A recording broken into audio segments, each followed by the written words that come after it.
So unfortunately, JEE Advanced is not testing your intellect, your aptitude, or your ability anymore. It is testing whether you have used the right resources, you have had the good luck to be exposed to these high-level problems already in your preparation, ताकि जब JEE Advanced में ऐसा question आए तो वो तुमको click कर जाए कि हाँ ये प्रॉब्लम मैंने ऑलरेडी देखा हुआ। Yo, welcome to Physics with Vinay. I am Vinay and I'm back with season 7 episode number 2 from the Rare series. आज के एपिसोड में I'm going to show you a method, a very general method and a very basic method, but जिससे बहुत सारे problems बहुत quickly solve हो जाते हैं. So we are going to do a few problems initially from mechanics and then we are going to use the same sort of method and do a few problems in electrostatics. Alright? And इनमें एक problem मैं pathfinder का करूंगा, एक problem यहाँ पे मेरे पास Pathfinder book है, so we gonna do one problem from the Pathfinder book, one problem from the 200 puzzling problems book जहाँ पे ओलंपियाड वाले प्रॉब्लम्स होते हैं. The reason I am choosing this book particular book is because उसका जो question है उसका direct variation JEE Advanced 2020 में आया था.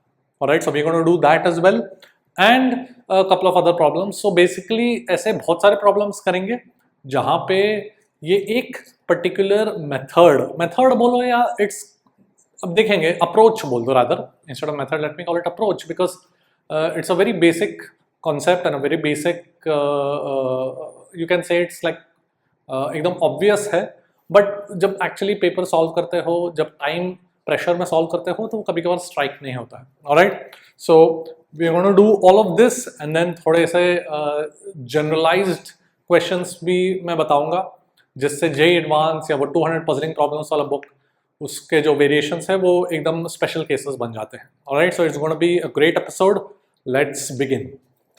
सो the basic concept that we are going to use in this episode is going back to the very first or second chapter that you study in JEE Physics, which is vectors. कि अगर मेरे पास 3 forces है, 3 forces, and if a particle is in equilibrium, तो उसमें net force कितना होता है? 0 होता है. So we know from the chapter of vectors that they will form a triangle. When you arrange the vectors head to tail, they will form a closed triangle. ये एक सबसे like it's almost the first thing you study, almost the like either calculus या vectors पहले पढ़ते हो. तो vectors के chapter में this is like almost the first thing that you study when you begin your physics journey for JEE, right? But this very basic concept will help us solve a particular class of problems very quickly, and that is what we are going to do here. All right. तो सबसे पहले what I'm going to do is I'm going to look at a couple of straightforward problems which you encounter in circular motion. तो जैसे कि मेरे पास conical pendulum है.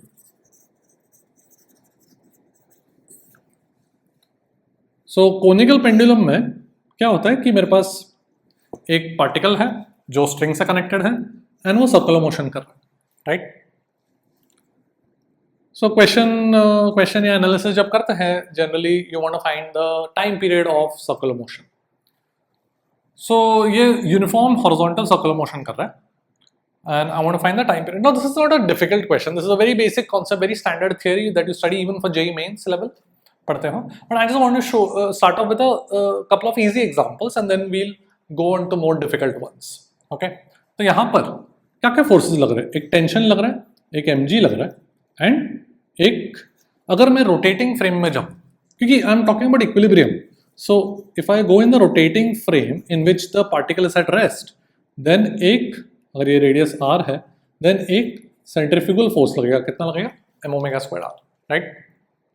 Now the key to these kind of examples is जो geometrically यहां पर triangle बन रहा है.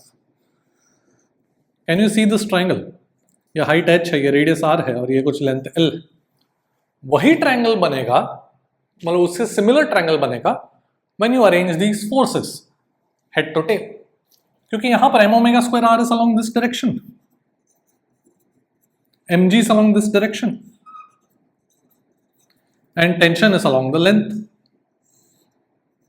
Can you see these angles have to be the same, exact same, right? For they have to form a close triangle. M omega square r is along this horizontal radius, tension is along this string, तो दोनों के बीच का जो ये angle है वही actual forces के बीच का एंगल होना चाहिए, right? Similarly gravity is along this vertical height, so ये जो वर्टिकल हाइट और स्ट्रिंग के बीच में जो एंगल है वही ये ग्रेविटी और टेंशन वाला ये वाला एंगल होगा, correct? So basically this actual physical triangle in space is similar to this force triangle, जो ट्रायंगल मैंने फोर्स वेक्टर से बनाया है. So why is this useful? Is because you can directly write similar triangles है, so I can just compare, I can just equate the ratio of the sides. So I can say mg by h should be equal to tension by length should be equal to m omega square by radius. तो यहाँ से कुछ भी चाहिए मिल जाएगा, tension चाहिए मिल जाएगा, angular frequency चाहिए, एंगुलर वेलोसिटी चाहिए, तो it's simply g by h, and therefore time period is.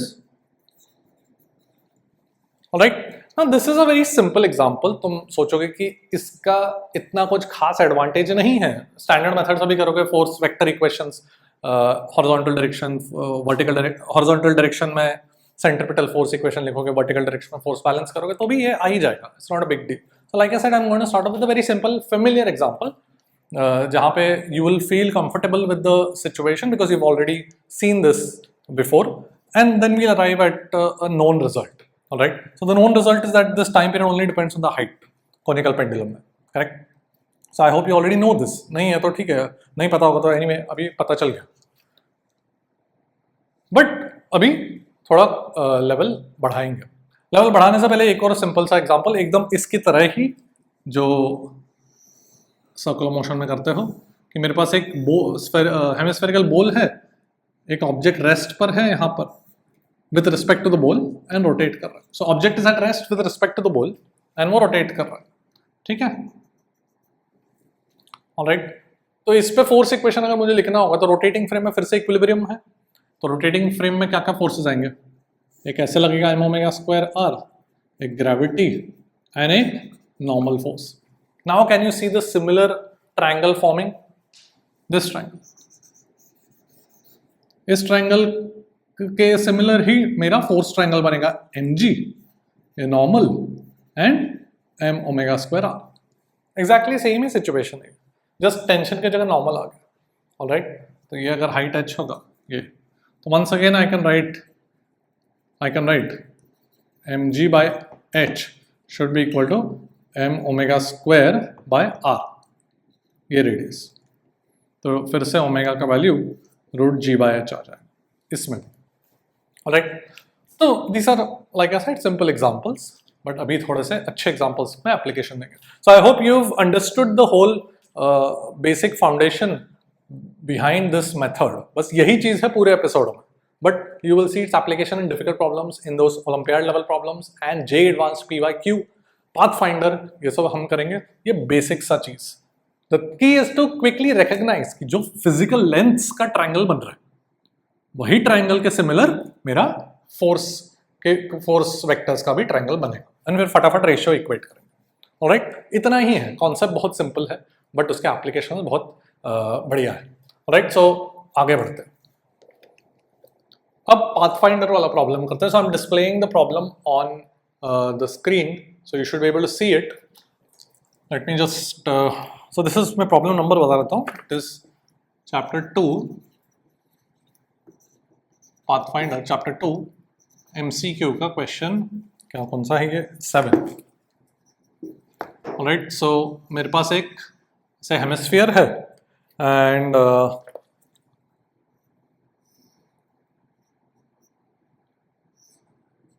एक बॉल है which is being pulled by this string. ठीक है, so we are pulling the string and this ball is being pulled. Okay, and कुछ options दिए गए हैं.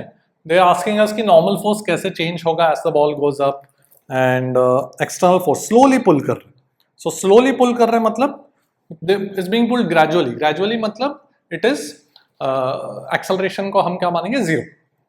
Alright, तो यहाँ पे इस क्वेश्चन को करने में फर्स्ट टाइम करोगे तो it may be a little longer than what is required, because lot of students in this one particular question make a mistake. ये मैंने क्रैश कोर्स वगैरह में भी कराया है.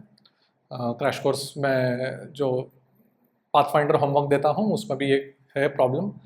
तो ये जब प्रॉब्लम स्टूडेंट्स अटेम्प्ट करते हैं, I have seen many students make one common mistake which is assuming that the string is always tangential. Obviously that is not correct. It will only be tangential at one point. But जैसे जैसे ball ऊपर जाएगा tangential नहीं होगा string, correct?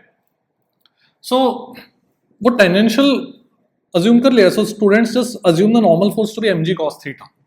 जो standard incline plane पर block रखा हुआ है, inclination angle with the horizontal अगर थीटा है तो normal force mg cos theta लिख के आगे बढ़ते हैं. That is a standard result. But यहाँ पे नहीं अप्लाई कर सकते बिकॉज यहाँ पे एक टेंशन का भी फोर्स होगा अलॉन्ग द, टेंशन का भी कंपोनेंट होगा along the radial direction, right? So we can't just directly say normal is mg cos theta, which is the common mistake that students do because they assume कि string is tangential.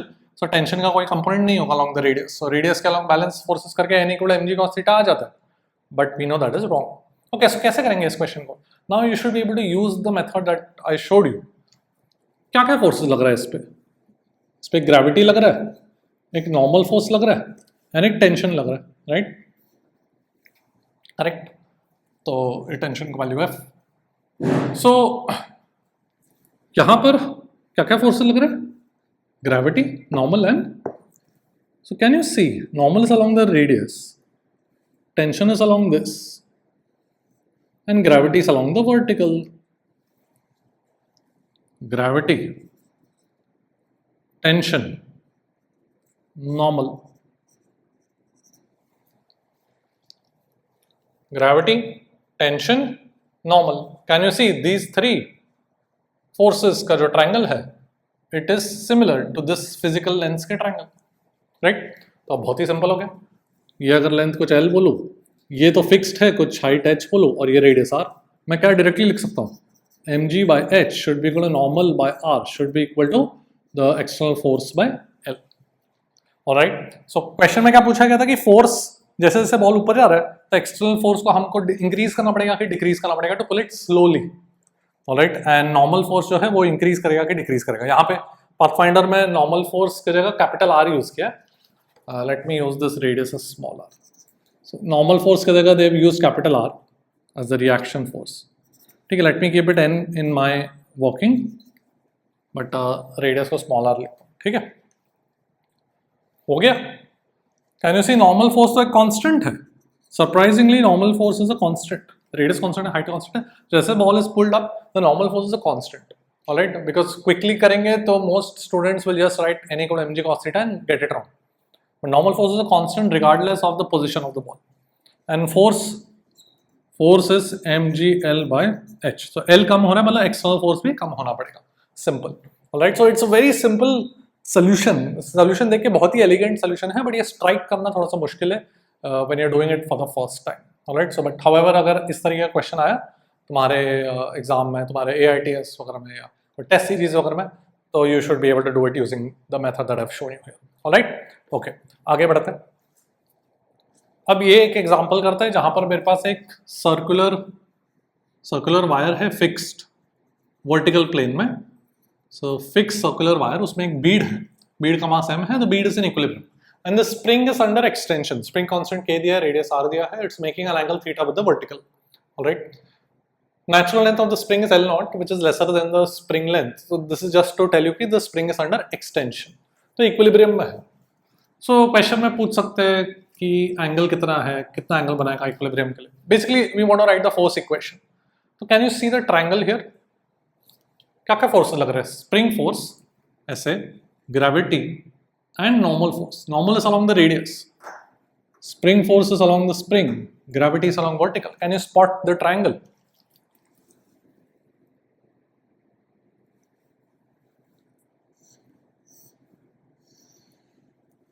Gravity, ये spring force where x is equal to the length of the spring minus the natural length, तो लिखूंगा मैं, and the normal force between the bead and the ring, bead and the wire. ये जो wire है और बीड है उसमें normal force इस तरीके से लगेगा. वो दिख रहा है, ट्रायंगल लॉ से ही दिख रहा है कि normal force has to act this way so that tail to head join करके vector sum will be 0, right? Okay, तो अब can we write the equation? Very simple, mg by r should be equal to normal force by r। ये triangle है मेरा, यहां से direct पता चल गया कि नॉर्मल फोर्स का वैल्यू कितना है, mg के बराबर, alright? Should be equal to kx, x का वैल्यू कितना है, ये लेंथ कितना है, r cos theta plus r cos theta, right? ये एंगल भी थीटा होगा ना, आइसोसेलेस है। So this spring length is 2r cos theta and natural length L nought है, so 2r cos theta minus L nought divided bye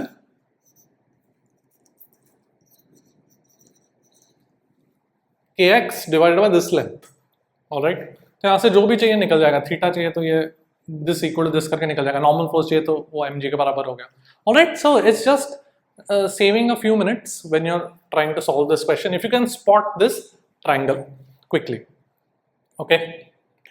Now यहाँ पर एक interesting case आता है, if the natural length is 0, ऐसा question में अगर दिया जाएगा कि spring is of negligible length, then if the natural length is 0 or negligible, then it's a very interesting case because the equation you will write is mg by r is n by r should be equal to, ये पूरा length ही extension बन जाएगा kx by x। तो मतलब equilibrium can be produce independent of the angle, angle का independent, angle का कोई भी एंगुलर पोजीशन में इक्विलिब्रियम प्रेजेंट होगा, ऑलराइट? तो यहाँ से तुमको कंडीशन आ जाएगा कि स्प्रिंग कांस्टेंट कितना होना चाहिए for equilibrium to be present. So for equilibrium to happen in the case of zero natural length, the spring constant must take a specific value of mg by r. ये सब याद रखने की जरूरत नहीं है, but I'm trying to show you different variations that you might encounter. All right? Okay, देखो. Now let's go to electrostatics. So JEE Advanced 2020 में एक ऐसा प्रॉब्लम आया था which was a direct variation of a problem given in 200 puzzling physics problems. ये जो book है, a very famous book. It has many previous Olympiad problems from various sources. तो काफ़ी अच्छा बुक है, but इसमें एक particular problem है which is exactly उसका exact variation आया था JEE Advanced 2020 में, alright? So I'm going to discuss that problem, but I'm not going to solve it because I'm going to solve something different. उसके बाद ये दोनों problem एक साथ solve हो जाएंगे, whether it's JEE Advanced 2020 or whether it's this Olympiad problem. They both will get solved very easily. So I'm going to show you a general method, but ultimately the foundation of all these problems will still be the very basic concept that we've been practicing in this episode. All right? So JEE Advanced 2020 का problem क्या था और 200% problem क्या था, मैं एक बार फटाफट explain कर लेता हूँ कि यहाँ पे मेरे पास एक चार्ज है, ये स्ट्रिंग है, एक चार्ज है, लेट्स से उसका मास m है, चार्ज q है, एंड 200% प्रॉब्लम्स में द क्वेश्चन वाज कि एक इन्फिनिटी से एक दूसरा चार्ज लेकर आते हैं, ऑलराइट? तो दूसरा चार्ज स्लोली लेकर आ रहा है, slowly, both are like charges, मतलब दे विल रिपेल, तो ये डिफ्लेक्ट होना शुरू होगा स्लोली, मतलब वो हमेशा इक्विलिब्रियम में रहेगा, एंड अल्टीमेटली इस वाले चार्ज को यहां पर लेकर आ जाता है।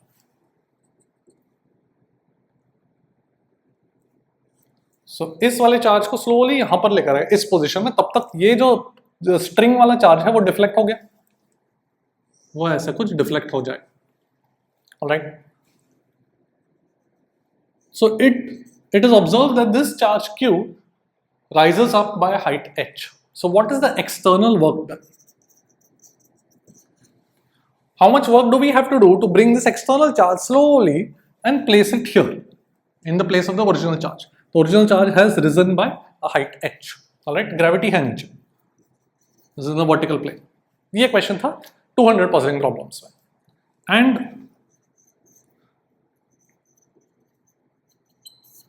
and JEE Advanced 2020 में क्या पूछा गया था? All they did was replace this charge by a dipole. तो उसमें पूछा गया था कि सेम सेटअप है, पर इंफिनिटी से भी एक डाइपोल लेकर आते हैं, इलेक्ट्रिक डाइपोल स्लोली लेकर आते हैं एंड यहाँ पे प्लेस करते हैं, but with the additional condition that the dipole is always pointing towards the charge. So final situation ऐसा होगा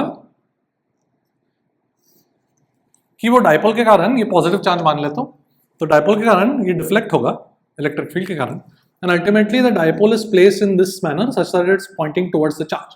So basically the charge is on the axis of the dipole. All right, aisa. Once again the height risen by this charge is observed to be h, and the question is asking wahi external work done, same question. So all they did was replace this point charge by a dipole, but the method, underlying method is the same, and that same method, the foundation, is the concept that we've been doing, comparing the triangles. Okay, तो अब हम ये नहीं solve करेंगे, ना ही ये solve करेंगे. I'm going to talk about a generalized version of these two problems, and we are going to solve that. And then उसके बाद तुम खुद ये कर लोगे, इस पे कोई भी variation आएगा तुम खुद ही कर लोगे. All right. So I hope you are as excited as I am to see the generalized version. Let's take a look. So let's say I have a particle connected by a string, suspended by a string, particle of mass m, and infinity से मैं कोई एक ऐसा particle लेकर आता हूँ such that the force exerted by this particle on this, let's call it particle A and particle B. ठीक है? In general, if these two particles have some distance r between them, the force by A on B, let's say, is equal to some, तो मैं एक general case consider कर रहा हूं, where the force is a central force, r raised to n है, where n is some constant, but we're going to choose n greater than 1. I'll talk about why I have chosen this later on. And C is some positive constant. तो कोई repulsive force है between A and B, so we are bringing A close to B, जिसके कारण B repel होगा, B ऐसे repel होके deflect करेगा. Alright, very similar setup to the 200 puzzling problems book question and the JEE advanced question. वहाँ पे एक dipole या point charge लेकर आए थे, electrostatic forces involved थे. यहाँ पर मैं एक general case consider कर रहा हूँ where the force is some function of the distance between the two particles, and इस तरीके का function constant divided by r raised to n, where n is a positive, greater than 1. Alright, okay. So ये मेरा repulsive force है, r cap है, central force है, मतलब directed towards particle B. Alright, so I bring this particle from infinity very close to, or I bring it slowly and I place it at the original position of B. Okay, so I'm bringing it slowly. This is exactly like the setup in those two earlier problems I showed. इसको slowly यहाँ पर लेकर आते हैं. अब क्या है situation? अब ये पार्टिकल A यहाँ पर आ गया एंड पार्टिकल B में सर्कुलर आर्क में जाके कहीं हाइट h ऊपर चला गया. इक्विलिब्रियम, बिकॉज स्लोली हमने लाया. So we are bringing this slowly and what do I want to find? Same thing, I want to find the work done. I want to find the external work done. All right. And इसका mass m दिया गया है, particle B का मास है m, वो लिख लिया मैंने. And of course this is in the vertical plane, so gravity. Okay, string का लेंथ नहीं दिया गया है, कुछ एंगल नहीं दिया गया है, कुछ नहीं, बस इतना दिया गया. इसका मास m है, ग्रेविटी g है, h, and the force between these two particles is given by this function. Alright, so how do we do this? सबसे पहले इक्विलिब्रियम है, एंड इस एपिसोड में हम क्या कर रहे हैं? पूरे टाइम ट्रायंगल बना रहे हैं, तो वही करते पहले. यहाँ पर क्या क्या फोर्सेस लग रहे हैं? इस पार्टिकल पे B पर अगर मैं FPD बनाऊं तो एक टेंशन, एक ग्रेविटी एंड एक force by A on B in this direction. Right, this force is given by this. Correct. So can you see the forces being along the sides of a triangle in the original diagram? Gravity, tension and force.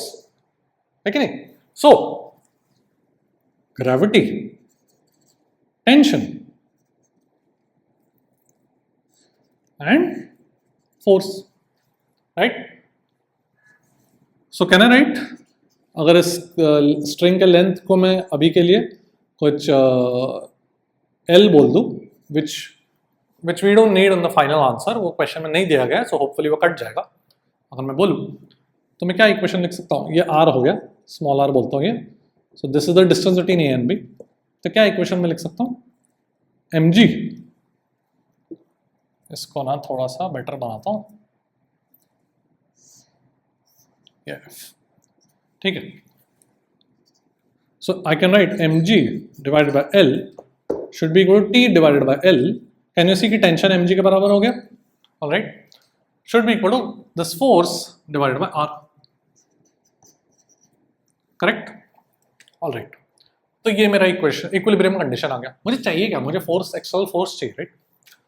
So what I am going to do is I am going to write external force must increase the energy of the system, must be equal to change in energy of the system। kinetic energy तो change हो नहीं रहा है, slowly move कर रहा है, तो potential energy change हो रहा है। कितना हो रहा है, इसका gravitational potential जी mgh से change हुआ, बढ़ गया, पहले इधर था अभी h ऊपर हाइट चला गया, एंड इन दोनों के बीच का एक potential energy आ गया, राइट, प्लस सम potential energy। ये जो फोर्स है, सेंट्रल फोर्स है, उसका मैं potential energy कैसे डिफाइन कर सकता हूँ, I can say this potential energy would be integral, correct, this is the definition of how we define potential energy। तो देखो ये क्या बन जाएगा, this will become plus some constant, but of course that constant को हम zero मान लेंगे, r tending to infinity पे हम potential energy zero मान लेंगे। That's what we do in electrostatics, even if you studied gravitation we do that there as well। So that is a choice, it doesn't matter, that constant anyway will cancel out when you write the change in potential energy, okay। देखो ये calculation सही है, R S to minus N को integrate किया मैं, तो minus N plus one नीचे लेके N minus one, and of course minus N plus one से मुझे डिवाइड करना पड़ता है negative sign, alright, calculation I think is correct. So this is my potential energy. So infinity पे potential energy कितना था, जब when these were separated by infinity, तब पोटेंशियल एनर्जी जीरो था। अब कितना पोटेंशियल एनर्जी है, इसके बराबर है, इसके बराबर है, alright. So the change in potential energy would simply be equal to, right, can I write it in terms of the force, can I write this as, right, लिख सकता हूँ ना, okay। मुझे अल्टीमेटली किसके टर्म्स में चाहिए, remember we wanted in terms of the answer, we wanted in terms of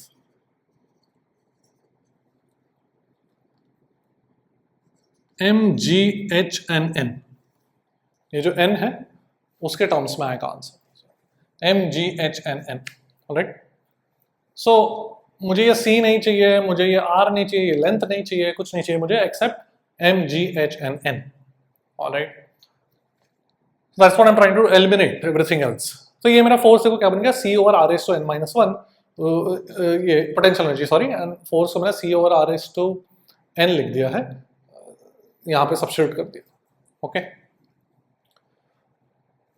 सो ये मेरा this becomes my potential energy where F is the magnitude, alright, so F is the magnitude, F is equal to C by R raised to n, okay। Now what is F from this equilibrium condition,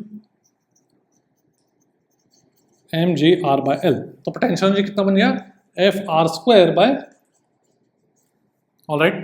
तो देखो ये क्या बन गया, this becomes mgh plus, sorry F नहीं, I've just substituted F as mg r by L here, ठीक है।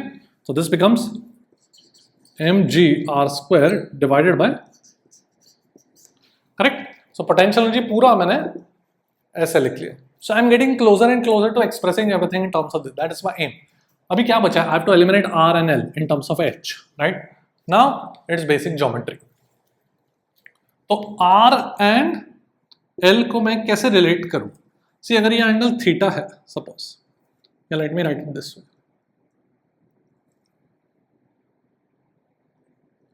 इस आइसोसेलेस ट्रायंगल को मैं बाइसेक्टर बना रहा हूं, तो let's call this alpha by 2 and alpha by 2, alright.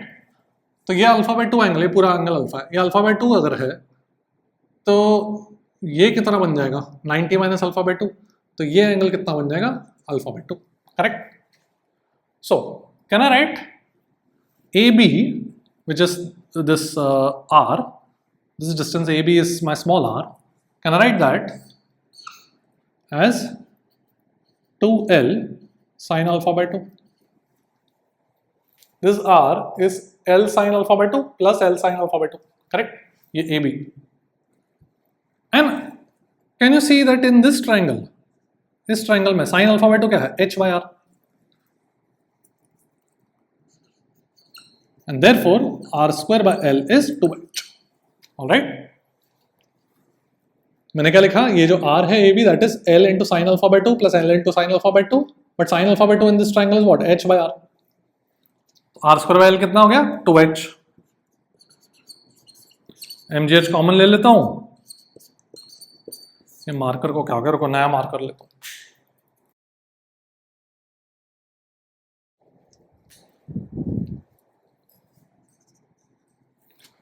Okay, तो MGH into 1 plus 2 by n minus 1 हो गया ना. मैंने R square by L को 2H रखा, हो गया. We are done. ऑलराइट, तो ये बन जाएगा n plus 1 over n minus 1 times MGH. So this is the external work that must be done in order to bring this charge, this particle here. Charge की नहीं बात कर रहा हूँ. This particle at the original position of particle B. Now you should be able to recognize that any case can be just generally solved in this method. So I don't want you to remember this. ये याद रखने की जरूरत नहीं है. But यही process है जो 200 puzzling problem वाले Olympiad question solve करने के लिए use होगा. यही process है जो JEE Advanced 2020 वाला PYQ solve करने के लिए use होगा. The whole point is, the moral of the story is that JEE Advanced today requires you to already know the method in order to solve that question in 3 minutes. It is very difficult for anybody to think of this entire process अगर तुम पहली बार ऐसा question कर रहे हो. So unfortunately JEE Advanced is not testing your intellect or aptitude or ability anymore. It is testing whether you have used the right resources, you have had the good luck to be exposed to these high level problems already in your preparation, ताकि जब JEE Advanced में ऐसा question आए तो वो तुमको click कर जाए कि हाँ ये प्रॉब्लम मैंने ऑलरेडी देखा हुआ है. JEE Advanced 2025 में भी ऐसा ही सिचुएशन हुआ था जहां पर एक प्रॉब्लम आया था from the centre of mass chapter collision. In fact कि एक पार्टिकल रेस्ट पर है, दूसरा आके कोलाइड करता है, ऑब्लिक कोलिजन होता है एंड मैक्सिमम डिफ्लेक्शन पूछा गया था. So it's a very good level problem.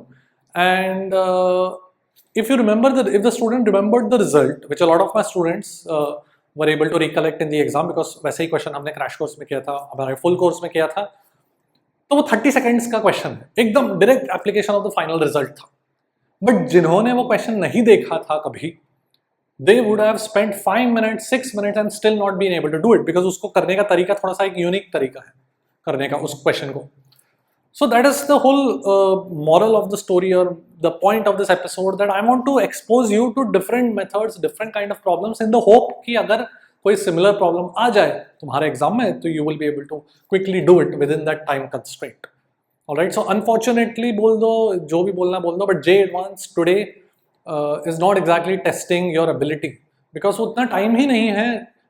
3 minute 4 minute maximum मिलता है पर क्वेश्चन. उतना टाइम ही नहीं है to test your intellect or your creativity, your ability, your aptitude. It's basically testing whether you've already seen this question before or not. Alright, so that is unfortunate बोल दो, but that is the way it is. So ये जो मैंने पूरा method बनाया है, मैंने I've tried to keep it as general as possible. अब I would like you to go back to this 200 puzzling problem, go back to the JEE Advanced problem, and you should be able to solve it very easily on your own. Alright, these problems are considered to be good level problems, high level problems. Okay, but once you've been exposed to it, so hopefully you will be able to reproduce it when you're actually solving the question on your own. So I hope you've enjoyed the episode. Let me know in the comment section, and मिलते हैं अगले Friday. Every Friday night there's going to be an episode. अगली बार शायद prediction series का होगा, season 7, episode number 3. I will see you there, and I will see you at the top.